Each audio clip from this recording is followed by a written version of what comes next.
Iman and faith are not synonymous. Faith is but one part of Iman. You need to have faith to have Iman, but Iman is more than faith.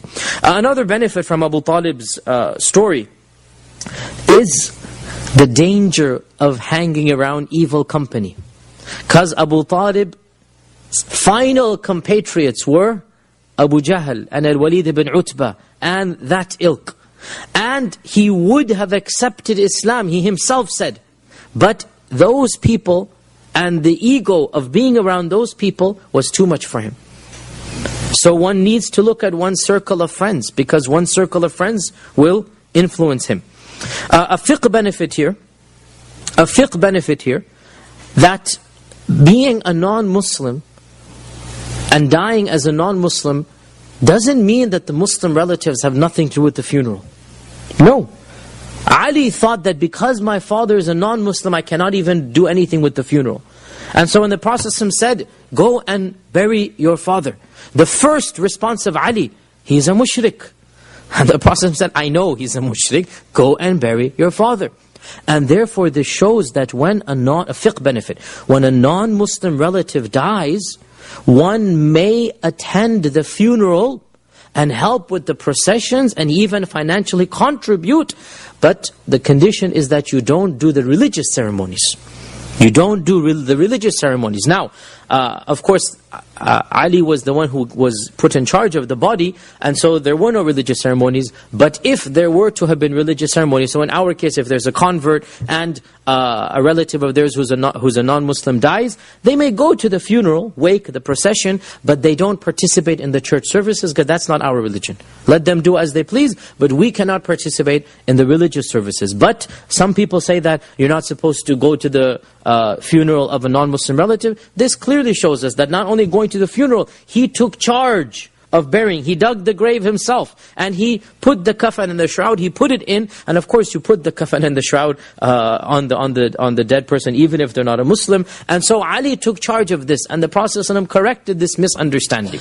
And this shows us the fiqh principle that you may attend the janazah of a non-Muslim relative. A point of benefit here as well is that out of the 4 uncles that the Prophet ﷺ, that witnessed the Prophet ﷺ's Islam, you know, he had 10 uncles total, or there were a total of 11 brothers. One of them was his father, so he had 10 uncles.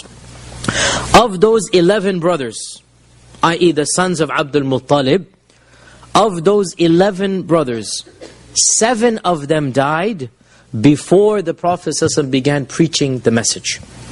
7 of them died before the Prophet ﷺ began preaching the message. So 7 of them never heard the Prophet ﷺ preaching Tawheed. 4 of them, the 2 of them who converted and 2 of them rejected. Right? And it is just ironic, or it is qadr of Allah, or it is a coincidence, that the 2 who rejected, they had pagan names. And the 2 who accepted, they had beautiful names. The 2 who rejected, their kunyas of course were Abu Talib and no, not Abu Jahl, Abu Lahab. People always get confused. We've said this many times. Abu Jahl is from the Banu Makhzum. He's not from the Banu Hashim. Abu Lahab is from the Banu Hashim. Abu Lahab is the uncle. Abu Jahl is a very distant relative. Don't get confused. A lot of Muslims get confused, right? Abu Jahl is somebody else. Abu Lahab is somebody else. 2 different people, completely. And the Quran mentions Abu Lahab. Abu Lahab is the uncle. Abu Jahl is a very distant relative. Now, Abu Talib, his name was Abd al-Uzza. His kunya was, Abu Talib, his name was Abd Manaf, my mistake. Abu Lahab's name was Abd al-Uzza. Abu Lahab, his actual name that Abdul Muttalib gave him is Abd al-Uzza. And he was a very handsome man, and so they called him Abu Lahab as if fire is coming from his cheeks and face. Right? And so Allah mocked this name in the Quran by saying this fire is not just a metaphorical, it is a real fire. سَيَصْلَى نَارًا ذَاتَ لَهَبٍ. Right? But they called him Abu Lahab because he was a handsome man. And he was a single son of the wife that Abdul Muttalib married. Abdul Muttalib had 5 wives. Abdul Muttalib had 5 wives, and one of them gave birth only to Abu Lahab. So Abu Lahab had no full brothers and sisters, right? So Abu Lahab's name was Abdul Uzza, and he became one of the worst enemies. Abu Talib, his name was Abd Manaf. And Abu Talib was, of course, the full brother of Abdullah. And for wisdom, Allah knows he did not accept Islam, as we said. The 2 who converted, of course, are Hamza and Al-Abbas.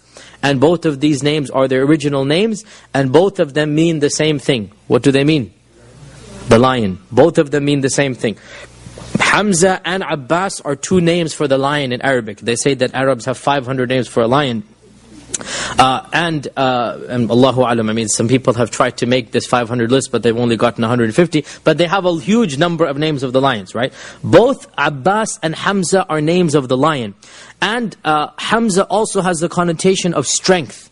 And Abbas has the connotation of bravery. But they both signify the lion. And for some reason, the 2 names that are pure and good meaning, they converted. And the 2 names that are pagan names, Abdul Uzza and Abd Manaf, these are of course names of the idols, Manaf and Uzza, they did not convert. Whether this is Qadr, whether this is whatever, Allah knows best. But this is an interesting point here. And by the way, of course, now that we're talking about the uncles, as for the aunts, how many aunts did the Prophet ﷺ have? How many aunts did the Prophet ﷺ have? Meaning, when he was born, how many did he have? How many were the daughters of Abdul Muttalib? 3 or 4. 1, 3, 4, going once, going twice, higher. 11. Huh? 7. Where'd you hear this from? You just made it up. Wallahi, I know of 6, but maybe there's 7. I know of 6. I know of 6, that he had 6 aunts. And we only know of one of them converting to Islam, and she is, of course, Safiya. Right? We know for sure of one converting to Islam, and we know for sure that one of them heard of Islam, i.e. she was alive when Islam began to be preached. And this is Atiqah, who saw the dream at the Battle of Badr, which we'll talk about inshallah in a few weeks. That was Atiqah. We don't know who else converted. Some rumors have it that more than Safiya converted. And some have it that more than one died before Islam. But the fact of the matter is, the rest of the aunts of the Prophet remain shrouded in mystery. We don't know who amongst them converted. And truth be told, the fact that we don't know should seem to indicate that they didn't. Because had they converted, we would have known about it. Had they converted, it would have been. And so the more academically minded scholars of Sirah say that this means that the rest of them did not convert. We don't even know how many of them lived to hear about Islam. Except for Atiqah and Safiya, we don't know the rest of them, did they or did they not. But even if they did, then it's apparent that they did not accept Islam. A final issue about Abu Talib's death before we move on. Many of you know that some other groups of Islam consider that Abu Talib died a Muslim. And I don't mind mentioning, there are 2 such groups in our times. The one of them is the Shia.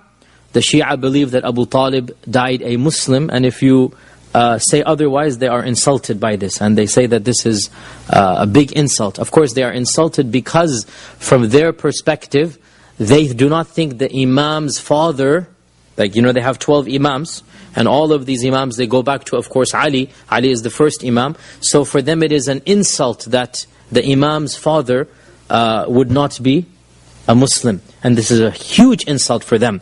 Of course, in response, we say somebody better, even if you say they're Imams, we don't believe this, even if you say they're Imams, somebody better than these Imams had a father whom Allah says in the Quran was a pagan. And that is Ibrahim alayhi salam. And that did not diminish the level of Ibrahim, that his father Azar was an idol worshipper and an idol maker. It did not diminish the level of Ibrahim. So we disagree with this completely, and there's no textual evidence that Abu Talib converted. The second group in our times is some extreme Sufi groups, and also in our times some, the Pakistanis who know, some Barelvis as well. People like this guy, Qadri Sahab, what's his name? Tahir al-Qadri and them, they say this. Now their reasoning, wallahi, I could not believe they were serious until I read this myself. I don't know. I mean, what can I say? They are my people, so allow me to make some jokes about them. But I mean, I can't believe somebody's mentality is this backward. But somebody says, one of these people says that because Abu Talib did the nikah of the Prophet ﷺ with Khadija, he must have been a Muslim, or else the nikah would have been invalid. That's his evidence. I don't know how to respond. I mean, this is such an ignorant argument here. But these are major groups in our homelands of India and Pakistan, and they have this feeling that the one who does the nikah, right, for the Prophet in the Jahiliyyah days, before the coming of Islam, how could he have been a kafir? He must have been a Muslim. Right? So therefore, or else the nikah is not valid. And this is, again, I mean, if somebody's using this as an evidence, but again, if you try to argue with them, they get very flustered and opponent. But these are the two groups that claim that Abu Talib did not die a pagan, he died a Muslim. But the fact of the matter is that we have multiple evidences, even verses in the Qur'an. 3 verses in the Qur'an will reveal that Abu Talib's death. 3 verses in the Qur'an. We have a hadith in Bukhari and in Muslim. We have incidents in Ibn Ishaq Sirah. Basically, we have everything we need to clearly show that Abu Talib did not die upon Tawheed. Moving on, the death of Abu Talib was followed by another loss that was no less insignificant and in many ways even more painful than the first one, and that was the death of Khadija radiyallahu ta'ala anha. And Ibn al-Jawzi says, this death occurred within 40 days of the death of Abu Talib. And Abu Talib passed away in the beginning of Shawwal. Khadija passed away on the 10th of Ramadan. Literally 1 month and 5 days. Just less than 40 days had gone by when the death of Khadija occurred. And when Khadija passed away, the salah had not yet been revealed. So there was no janazah performed over her because there was no salah at the time. But the Prophet ﷺ took charge of burying her. He himself entered into the grave and he himself put her body there and took charge of the burial. And a number of Sahaba reported that after the death of Khadija, we did not see the Prophet ﷺ smile for months on end. Yani after the death of Khadija, it was a very traumatic loss for him. And there's no question that these two people were the closest to him. Abu Talib is his father figure, and Abu Talib protected him externally. Khadija is his wife, his closest friend, his first supporter, and the one who protected him internally, the one who gave him support inside of the house. Abu Talib gave him support outside of the house, and both of these two together proved to be a very traumatic time for the Prophet ﷺ. And it is because of the death of these two that this entire year is called